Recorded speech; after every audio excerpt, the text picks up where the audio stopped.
ಬಂಧುಗಳೇ ನಮಸ್ಕಾರ, ಹೇಗಿದ್ರೆ ನೀವೆಲ್ಲರೂ. ನಾನು ಸುಬ್ರಹ್ಮಣ್ಯ ಎಸ್ ಹಂಡಿಗೆ. ಬಂಧುಗಳೇ, ದೃಶ್ಯವೊಂದನ್ನು ಗಮನಿಸ್ತಾ ಇದ್ದೀರಿ. ಕೈಯಲ್ಲಿ ಕುಡುಗೋಲು ಅಥವಾ ಕತ್ತಿಯನ್ನು ಹಿಡಿದಂಥ ಸಾವಿರಾರು ಮಹಿಳೆಯರು ಬೀದಿಗಿಳಿದಿದ್ದಾರೆ, ತಮ್ಮ ಆಕ್ರೋಶವನ್ನು ಹೊರಹಾಕ್ತಿದ್ದಾರೆ. ಕೇವಲ ಒಂದು ದೃಶ್ಯ ಅಲ್ಲ, ಹೆಚ್ಚು ಕಡಿಮೆ ಒಂದು ವಾರದಿಂದ ಉತ್ತರಾಖಂಡ ರಾಜ್ಯದಲ್ಲಿ ಸಾಕಷ್ಟು ಕಡೆಗಳಲ್ಲಿ ಇಂತಹ ದೃಶ್ಯ ಸರ್ವೇ ಸಾಮಾನ್ಯ ಎನ್ನುವ ರೀತಿಯಲ್ಲಾಗಿದೆ. ಈ ರೀತಿಯಾಗಿ ಮಹಿಳೆಯರು ಬೀದಿಗಿಳಿದಿದ್ದು ಓರ್ವ ಹೆಣ್ಣು ಮಗಳಿಗೋಸ್ಕರ. ಕೇವಲ ಮಹಿಳೆಯರು ಮಾತ್ರ ಅಲ್ಲ, ಇಡೀ ರಾಜ್ಯವೇ ಹೆಣ್ಣು ಮಗಳ ಪರವಾಗಿ ಧ್ವನಿ ಎತ್ತಾ ಇದೆ, ಅಥವಾ ಹೆಣ್ಣು ಮಗಳಿಗೋಸ್ಕರ ಇಡೀ ರಾಜ್ಯವೇ ಒಗ್ಗಟ್ಟಾಗಿದೆ ಅಂದ್ರೂ ಕೂಡ ತಪ್ಪಾಗ್ಲಿಕ್ಕಿಲ್ಲ. ಜಾತಿ, ಧರ್ಮ, ಮತ್ತೊಂದು ಮಗದೊಂದು ಎಲ್ಲವನ್ನೂ ಕೂಡ ಬದಿಗಿಟ್ಟು ಒಕ್ಕೋಲಿನಿಂದ ನ್ಯಾಯಕ್ಕಾಗಿ ಅವರೆಲ್ಲರೂ ಕೂಡ ಆಗ್ರಹಿಸ್ತಾ ಇದ್ದಾರೆ. ಕೊನೆಗೂ ಆ ಪ್ರತಿಭಟನೆಯ ಬಿಸಿ ರಾಜ್ಯದ ಮುಖ್ಯಮಂತ್ರಿಗಳಿಗೆ ತಟ್ಟಿದೆ.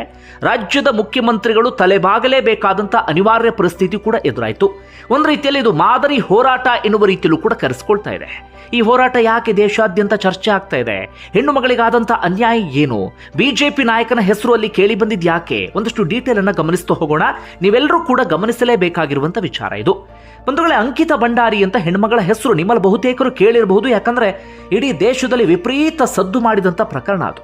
2022ರಲ್ಲಿ ಹೆಣ್ಮಗಳ ಕೊಲೆ ಆಗಿರುತ್ತೆ. ಇತ್ತೀಚೆಗೆ ಆ ಕೊಲೆ ಪ್ರಕರಣಕ್ಕೆ ಸಂಬಂಧಪಟ್ಟ ಹಾಗೆ 3 ಆರೋಪಿಗಳಿಗೆ ಜೀವಾವಧಿ ಶಿಕ್ಷೆಯೂ ಕೂಡ ಪ್ರಕಟ ಆಗಿದೆ.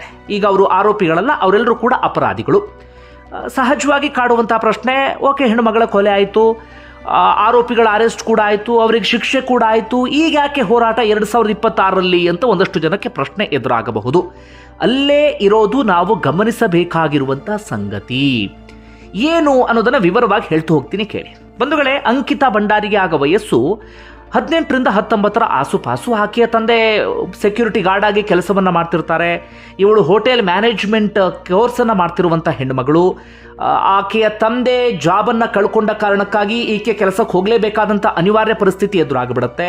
ಆ ಕಾರಣಕ್ಕಾಗಿ ಆಕೆ ಹೋಟೆಲ್ ಮ್ಯಾನೇಜ್ಮೆಂಟ್ ಕೋರ್ಸನ್ನು 1 ವರ್ಷಕ್ಕೆ ಮುಗಿಸಿ, ಅಂದರೆ ಅಲ್ಲಿಗೆ ಡಿಸ್ಕಂಟಿನ್ಯೂ ಮಾಡಿ, ಅದಾದ ಬಳಿಕ ಕೆಲಸವನ್ನು ಹುಡ್ಕೋದಿಕ್ಕೆ ಆರಂಭಿಸ್ತಾಳೆ. ಅಂತಿಮವಾಗಿ ಉತ್ತರಾಖಂಡ್ನ ರಿಷಿಕೇಶ್ನಲ್ಲಿ ವನಂತರ ಎನ್ನುವಂಥ ರಿಸಾರ್ಟ್ ಇರುತ್ತೆ. ಅದರ ಮಾಲೀಕರು ಯಾರು ಅಂದರೆ ಆ ಭಾಗದ ಪ್ರಭಾವಿ ಬಿಜೆಪಿ ನಾಯಕರಾಗಿದ್ದಂಥ ವಿನೋದ್ ಆರ್ಯ ಎನ್ನುವಂತಹ ವ್ಯಕ್ತಿ.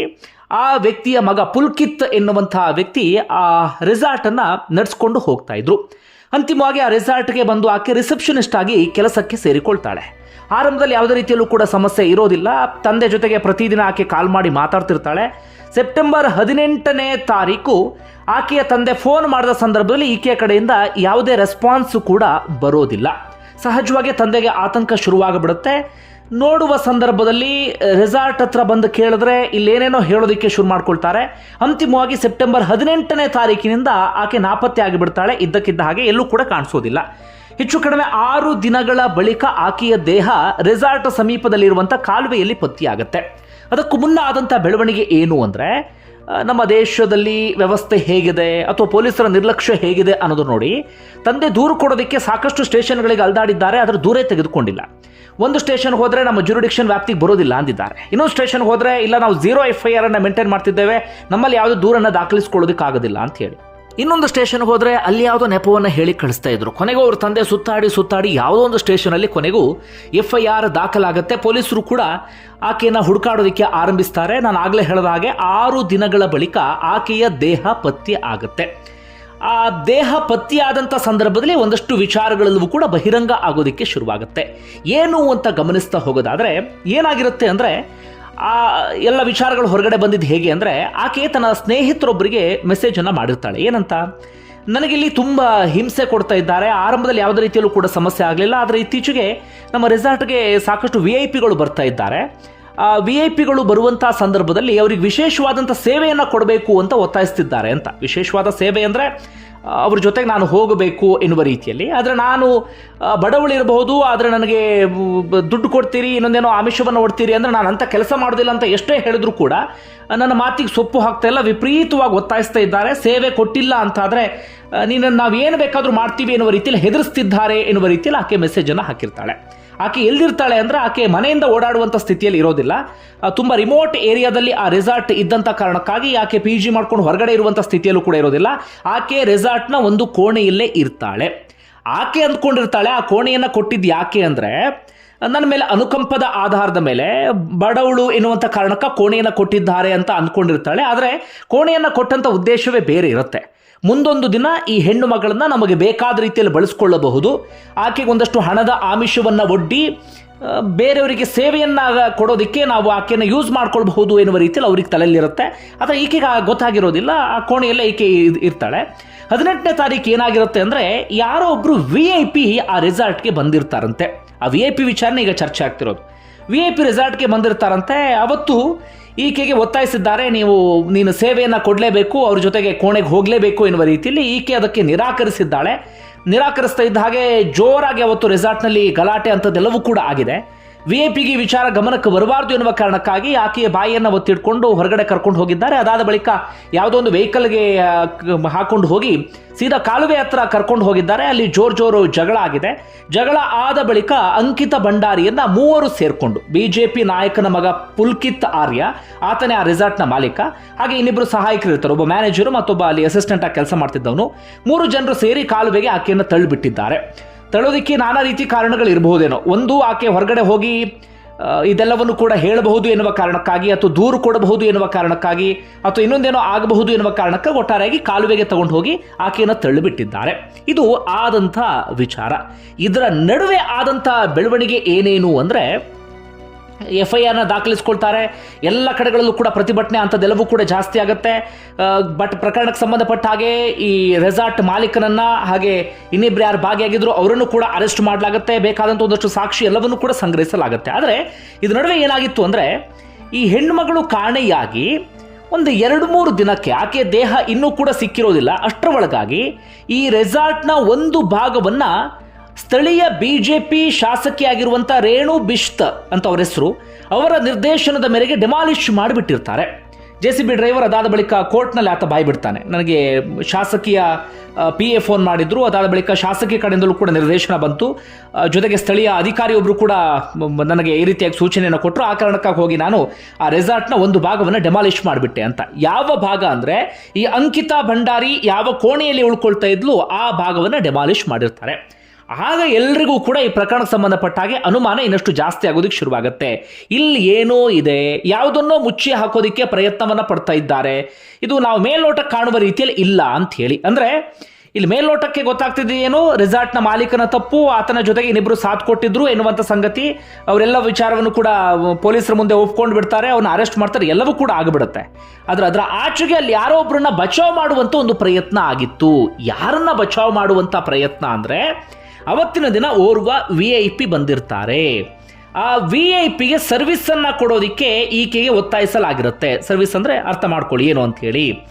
ಆ VIP ಹೆಸರು ಹೊರಗೆ ಬಾರದ ರೀತಿಯಲ್ಲಿ, ಅಥವಾ VIP ವಿಚಾರ ಹೊರ ಜಗತ್ತಿಗೆ ಗೊತ್ತಾಗದ ರೀತಿಯಲ್ಲಿ ತಡೆಯುವಂಥ ಪ್ರಯತ್ನ ಎಲ್ಲವೂ ಕೂಡ ಆಗಿತ್ತು. ಆಗ ಕೇಳಿ ಬಂದಂಥ ಆರೋಪ ಅಂದರೆ, ಯಾರೋ ಪ್ರಮುಖ BJP ನಾಯಕರೊಬ್ಬರು ಇದ್ದಾರೆ, BJP ನಾಯಕರೇ ಅವತ್ತಿನ ದಿನ ರೆಸಾರ್ಟಿಗೆ ಬಂದಿದ್ದು ಎನ್ನುವಂಥ ಆರೋಪಗಳೆಲ್ಲವೂ ಕೂಡ ಕೇಳಿ ಬಂದಿರುತ್ತೆ. ಆದರೆ ಅದಾದ ಬಳಿಕ ಅದು ಹಾಗೆ ತಣ್ಣಗಾಗುತ್ತೆ. ಅಂಕಿತ ಭಂಡಾರಿ ವಿಚಾರಕ್ಕೆ ಸಂಬಂಧಪಟ್ಟ ಹಾಗೆ ಹೋರಾಟ ಅಂಥದ್ದೆಲ್ಲವೂ ಕೂಡ ನಡೀತಾ ಇರುತ್ತೆ. ಆದರೆ ಅಂತಿಮವಾಗಿ ವಿಚಾರ ಕೋರ್ಟ್ ಮೆಟ್ಟಿಲೇರಿದ ಕಾರಣಕ್ಕಾಗಿ ಜನ ಕೂಡ ಸ್ವಲ್ಪ ಮಟ್ಟಿಗೆ ಸೈಲೆಂಟ್ ಆಗಿರ್ತಾರೆ. ಕೊನೆಯದಾಗಿ ಇತ್ತೀಚೆಗೆ ಕೋರ್ಟ್ 3 ಆರೋಪಿಗಳಿಗೆ ಶಿಕ್ಷೆಯನ್ನು ಕೂಡ ಪ್ರಕಟ ಮಾಡುತ್ತೆ, ಜೀವಾವಧಿ ಶಿಕ್ಷೆಯನ್ನು ಕೂಡ ವಿಧಿಸಿ ಬಿಡುತ್ತೆ. ಇಷ್ಟೆಲ್ಲವೂ ಕೂಡ ಮುಗಿದು ಹೋಗಿಬಿಟ್ಟಿತ್ತು. ಆದರೆ ಅಂಕಿತ ಭಂಡಾರಿ ತಂದೆ ಸೇರಿದಂತೆ ಒಂದಷ್ಟು ಜನ ಮಾತ್ರ ನಮಗೆ ಆ VIP ಯಾರು ಅಂತ ಗೊತ್ತಾಗಬೇಕು ಅಂತ ಒತ್ತಾಯಿಸ್ತಾ ಇರ್ತಾರೆ. ಹೀಗಿರುವಾಗಲೇ ಒಂದು ದಿಢೀರ್ ಬೆಳವಣಿಗೆ ಆಗಿಬಿಡುತ್ತೆ. BJPಯ ಮಾಜಿ ಶಾಸಕ ಸುರೇಶ್ ರಾಥೋರ್ ಅಂತ ಅವರ ಹೆಸರು, ಅವರ ಪತ್ನಿ ಊರ್ಮಿಳಾ ಅಂತ ಅವರ ಹೆಸರು. ಊರ್ಮಿಳಾ ಇತ್ತೀಚೆಗೊಂದು ಆಡಿಯೋ ಕ್ಲಿಪ್ ಅನ್ನ ರಿಲೀಸ್ ಮಾಡ್ತಾರೆ. ಆ ಆಡಿಯೋ ಕ್ಲಿಪ್ನಲ್ಲಿ ಆ VIP ಯಾರು ಅನ್ನುವಂಥ ಹೆಸರು ಪ್ರಸ್ತಾಪ ಆಗಿರುತ್ತೆ. ಅವರು BJPಯ ನ್ಯಾಷನಲ್ ಜನರಲ್ ಸೆಕ್ರೆಟರಿ ಹಾಗೆ ಉತ್ತರಾಖಂಡ್ನ ಇನ್ಚಾರ್ಜ್ ಕೂಡ ಆಗಿರ್ತಾರೆ. ಅವರ ಹೆಸರನ್ನು ಹೇಳೋದಕ್ಕೆ ಹೋಗೋದಿಲ್ಲ, ಯಾಕಂದ್ರೆ ಅವರು ಸದ್ಯ ಕೋರ್ಟ್ನಲ್ಲಿ ಹೋಗಿ ಸ್ಟೇ ಆರ್ಡರ್ನ ತಂದಿದ್ದಾರೆ. ಹೆಸರು ಯಾರು ಹೇಳ್ತಿದ್ದಾರೆ ಅವರ ವಿರುದ್ಧ ಕಾನೂನು ರೀತಿಯಲ್ಲಿ ಕ್ರಮ ತೆಗೆದುಕೊಳ್ಳೋದಕ್ಕೂ ಕೂಡ ಒಂದಷ್ಟು ಪ್ರಯತ್ನವನ್ನು ಪಡ್ತಿದ್ದಾರೆ. ಇದು ಕಾನೂನು ಘರ್ಷಣೆಗೆ ಒಳಪಟ್ಟಂಥ ಕಾರಣಕ್ಕಾಗಿ ನಾನು ಅವರ ಹೆಸರನ್ನು ಪ್ರಸ್ತಾಪ ಮಾಡೋದಿಲ್ಲ. ನಿಮಗೆ ಗೂಗಲ್ ಬೇರೆ ಬೇರೆ ಕಡೆಗಳಲ್ಲಿ ಹೋದರೆ ಅವರ ಹೆಸರು ಕೂಡ ಗೊತ್ತಾಗಬಹುದು. ಸದ್ಯ ಅವರ ಹೆಸರು ಹೊರಗಡೆ ಬಂದು ಬಿಡುತ್ತೆ. ಅವರ ಹೆಸರು ಹೊರಗಡೆ ಬರ್ತಾ ಇದ್ದ ಹಾಗೆ ಉತ್ತರಾಖಂಡ್ನಲ್ಲಿ ಮತ್ತೊಂದು ಸುತ್ತಿನ ಹೋರಾಟ ಆರಂಭ ಆಗಿಬಿಡುತ್ತೆ. ಅಂಕಿತ ಭಂಡಾರಿ ಸಾವಿಗೆ ಮೂಲ ಕಾರಣ ಆ VIP. ಆ VIPಗೆ ಸೇವೆ ಕೊಡಲಿಲ್ಲ ಎನ್ನುವ ಕಾರಣಕ್ಕಾಗಿ ಸಾಯಿಸಲಾಯಿತು. ಸಾಯಿಸಿದ್ದವರದ್ದು ಎಷ್ಟು ತಪ್ಪಿದೆಯೋ ಆ VIP ನಾಚಿಕೆ ಮಾನ ಮರ್ಯಾದೆ ಬಿಟ್ಟು ಈ 19 ವರ್ಷದ ಹೆಣ್ಣು ಮಗಳಿಂದ ನನಗೆ ಸೇವೆ ಬೇಕು ಅಂತ ಕೇಳ್ಕೊಂಡು ಬಂದ್ರಲ್ಲ, ಆ ವ್ಯಕ್ತಿ ಯಾರು ಅನ್ನೋದು ಗೊತ್ತಾಗಬೇಕು, ಅಥವಾ ಆ ವ್ಯಕ್ತಿಗೆ ಶಿಕ್ಷೆ ಆಗಬೇಕು ಎನ್ನುವಂಥ ಒತ್ತಾಯ. ಸದ್ಯ ಒಬ್ಬರ ಹೆಸರು ಮುನ್ನೆಲೆಗೆ ಬಂದಿದೆ. ಆ ಹೆಸರಿಗೆ ಸಂಬಂಧಪಟ್ಟ ಹಾಗೆ ಹೋರಾಟ ಆರಂಭ ಆಯಿತು. ಕೇವಲ ಕಾಂಗ್ರೆಸ್ನವರು ಹೋರಾಟ ಮಾಡ್ತಾ ಇಲ್ಲ, ಅಥವಾ ಬೇರೆ ಬೇರೆ ವಿಪಕ್ಷದವರು ಮಾತ್ರ ಹೋರಾಟವನ್ನು ಮಾಡ್ತಿಲ್ಲ. ಅಲ್ಲಿ ಬಿಜೆಪಿ ಸದ್ಯ ಆಡಳಿತ ಪಕ್ಷ, ಬಿಜೆಪಿಯ ನಾಯಕರು ಕೂಡ ಸ್ವತಃ ಧ್ವನಿ ಎತ್ತಾ ಇದ್ದಾರೆ. ನಮ್ಮ ಹೆಣ್ಣು ಮಗಳಿಗೋಸ್ಕರ ನಾವು ಹೋರಾಟವನ್ನು ಮಾಡ್ತಿದ್ದೇವೆ, ನಮ್ಮ ರಾಜ್ಯದ ಹೆಣ್ಣು ಮಗಳಿಗೋಸ್ಕರ ನಾವು ಪಕ್ಷಾತೀತವಾಗಿ ಧ್ವನಿ ಎತ್ತಿದ್ದೇವೆ ಎನ್ನುವಂಥ ಮಾತನ್ನು ಬಿಜೆಪಿ ನಾಯಕರು ಹೇಳ್ತಾ ಇದ್ದಾರೆ. ಬಿಜೆಪಿಯ ಮಾಜಿ ಮುಖ್ಯಮಂತ್ರಿಗಳು, ಅವರ ಹೆಸರು ತ್ರಿವೇಂದ್ರ ಸಿಂಗ್ ರಾವತ್ ಅಂತೇಳಿ, ಅವರು ಕೂಡ ಧ್ವನಿ ಎತ್ತಿದ್ದಾರೆ. ಬಿಜೆಪಿಯ ಸೀನಿಯರ್ ಲೀಡರ್ಸ್ಗಳು ಕೂಡ ಹೇಳ್ತಿದ್ದಾರೆ, ಇದಕ್ಕೆ ಸಂಬಂಧಪಟ್ಟ ಹಾಗೆ ನಮಗೂ ಕೂಡ VIP ಯಾರು ಅಂತ ಗೊತ್ತಾಗಬೇಕು. ಹೊರಗಡೆಯಿಂದ ಬಂದು ನಮ್ಮ ರಾಜ್ಯದ ಹೆಣ್ಣು ಮಗಳನ್ನೇ ಈ ರೀತಿಯಾಗಿ ಸೇವೆಗೋಸ್ಕರ ಒತ್ತಾಯಿಸಿದ್ದಾರೆ, ಹೆಣ್ಣು ಮಗಳ ಕೊಲೆ ಕಾರಣ ಆಗಿದ್ದಾರೆ ಅಂದರೆ ನಾವು ಆಡಳಿತ ಪಕ್ಷದವರು ಎನ್ನುವ ಕಾರಣಕ್ಕಾಗಿ ನಾವು ಸುಮ್ಮನೆ ಕೂತ್ಕೊಳ್ಳೋಕೆ ಸಾಧ್ಯ, ನಾವು ಕೂಡ ಧ್ವನಿ ಎತ್ತೇವೆ ಎನ್ನುವಂಥ ಮಾತನ್ನು ಬಿಜೆಪಿ ನಾಯಕರು ಹೇಳ್ತಾ ಇದ್ದಾರೆ. ಒಟ್ಟಾರೆಯಾಗಿ ಅಂಕಿತ ಭಂಡಾರಿ ವಿಚಾರಕ್ಕೆ ಸಂಬಂಧಪಟ್ಟ ಹಾಗೆ ಸದ್ಯ ಇಡೀ ರಾಜ್ಯವೇ ಒಂದಾಗಿ ಹೋರಾಟವನ್ನು ಕೂಡ ಆರಂಭಿಸಿ ಬಿಡ್ತು. ಅಂತಿಮವಾಗಿ ಈಗ ಫಲ ಸಿಗುವ ರೀತಿಯಲ್ಲಿ ಕಾಣಿಸ್ತಾ ಇದೆ. ಆರಂಭದಲ್ಲಿ ಮುಖ್ಯಮಂತ್ರಿಗಳಾಗಿರುವಂಥ ಪುಷ್ಕರ್ ಸಿಂಗ್ ಧಾಮಿ ಎಷ್ಟೇ ಒತ್ತಾಯ ಕೇಳಿ ಬಂದರೂ ಕೂಡ CBI ತನಿಖೆಗೆ ಮನಸ್ಸು ಮಾಡಿರಲಿಲ್ಲ. ಆದರೆ ಯಾವಾಗ ಹೋರಾಟ ಜಾಸ್ತಿ ಆಯಿತು, ನಿನ್ನೆ ತಾನೇ CBI ತನಿಖೆಗೆ ಪುಷ್ಕರ್ ಸಿಂಗ್ ಧಾಮಿ ಇದೀಗ ಶಿಫಾರಸು ಮಾಡಿದ್ದಾರೆ. ಪ್ರಕರಣ ಮುಗ್ದೇ ಹೋಯ್ತು, ಶಿಕ್ಷೆಯೂ ಕೂಡ ಆಯಿತು, ಇದು ಮುಗ್ದೋದ ಕತೆ ಅಂತ ಹೇಳಿ ಬಹುತೇಕರು ಭಾವಿಸಿದ್ರು. ಆದರೆ ಮುಗ್ದೋದ ಕಥೆಯಲ್ಲ, ಈಗ ಮತ್ತೆ ಹೊಸದಾಗಿ ಓಪನ್ ಆಗಿದೆ. ಆ VIP ಯಾರು ಅನ್ನೋದು ಈಗ ಗೊತ್ತಾಗಬೇಕು ಅನ್ನೋದು ಎಲ್ಲರ ಒತ್ತಾಯ ಅಥವಾ ಎಲ್ಲರ ಹೋರಾಟದ ಪ್ರಮುಖ ವಿಚಾರ. ಒಂದು ಹೆಸರು ಬಂದಿದೆ, ಆ ಹೆಸರು ಹೌದೋ ಅಲ್ವೋ ಅದು ಕೂಡ ಗೊತ್ತಾಗಬೇಕು. ಅವರೇನ ಇದ್ದಿದ್ದು ಅವತ್ತು ಹೋಗಿದ್ದು ಅಥವಾ ಇನ್ಯಾರಾದ್ರ ಆ ವಿಚಾರವೂ ಕೂಡ ಗೊತ್ತಾಗಬೇಕು ಎನ್ನುವಂಥ ಸಂಗತಿ. ಅಷ್ಟು ಮಾತ್ರ ಅಲ್ಲ, ಹೋರಾಟದ ಮತ್ತೊಂದು ಉದ್ದೇಶ ಏನಪ್ಪ ಅಂದರೆ, ಇತ್ತೀಚೆಗೆ ಏನಾಗ್ಬಿಟ್ಟಿದೆ ಅಂದರೆ ಉತ್ತರಾಖಂಡ್ನಲ್ಲಿ ರೆಸಾರ್ಟ್ಗಳ ಸಂಖ್ಯೆ ಜಾಸ್ತಿ ಆಗಿದೆ. ಆ ರೆಸಾರ್ಟ್ನಲ್ಲಿ ಈ ರೀತಿಯಾದಂಥ ಒಂದು ಸರ್ವಿಸನ್ನು ಶುರು ಮಾಡ್ಕೊಂಡು ಬಿಟ್ಟಿದ್ದಾರಂತೆ. ಅಂದರೆ ಚಿಕ್ಕ ವಯಸ್ಸಿನ ಹೆಣ್ಮಕ್ಳು ಯಾರ್ಯಾರು ಕೆಲಸವನ್ನು ಹುಡುಕ್ತಿರ್ತಾರೆ ಅವನ್ನ ಕೆಲಸಕ್ಕೆ ಸೇರಿಸ್ಕೊಳ್ಳೋದಲ್ಲಿ, ಅದಾದ ಬಳಿಕ ಹೆಣ್ಮಕ್ಳಿಗೆ ಆಮಿಷವನ್ನು ಹೊಡ್ಡೋದು ಅಥವಾ ಹಣದ ಆಸೆಯನ್ನು ತೋರಿಸಿ VIPಗಳು ಬಂದ ಸಂದರ್ಭದಲ್ಲಿ ಅವರಿಗೆ ಸರ್ವಿಸ್ ಕೊಡಬೇಕು ಅಂತ ಹೇಳೋದು, ಅಂದರೆ ಪರೋಕ್ಷವಾಗಿ ವೇಶ್ಯಾವಾಟಿಕೆ ದಂಧೆಯನ್ನು ಆರಂಭಿಸಿಬಿಟ್ಟಿದ್ದಾರೆ ಸಾಕಷ್ಟು ರೆಸಾರ್ಟ್ನಲ್ಲಿ. ಅದು ಕೂಡ ಬಂದಾಗಬೇಕು ಅಂತ ಹೋರಾಟವನ್ನು ಮಾಡಲಾಗ್ತಾ ಇದೆ. ಒಂದು ವೇಳೆ ಏನಿಸುತ್ತೆ ನಿಮಗೆ ಅದನ್ನು ಕಮೆಂಟ್ ಬಾಕ್ಸಲ್ಲಿ ಮೆನ್ಷನ್ ಮಾಡಿ. ಧನ್ಯವಾದ ವಿಡಿಯೋ ನೋಡಿದ್ದಕ್ಕಾಗಿ.